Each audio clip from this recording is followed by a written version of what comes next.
রোহন ভাই কতক্ষণ আছে না ফোন দিছি কতক্ষণ আগে চাদর না কোনে হ্যালো শুনতাছি শুনতাছি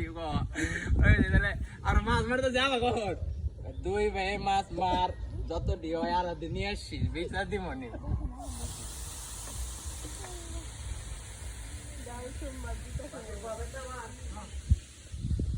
শট মারবি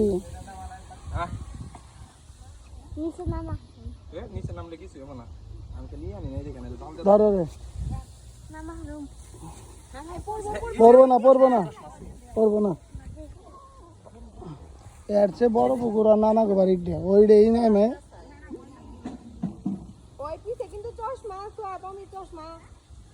আমি তো চশমাটা বাজা আগে মাত্র এই যে দেখছেন এই যে রুটি ব্যাগ কিনে গেছে গা মাছে তাহলে খাবো কি পেট মেট বইরে লাইছে আপনার মতো খাইবার পরে খাইবো ব্যাকে আমি কইলাম রুটি দিও না ফেলেন না এই তুমি চশমা নিয়ে আপনি একটা রুটি দেখান যা আছে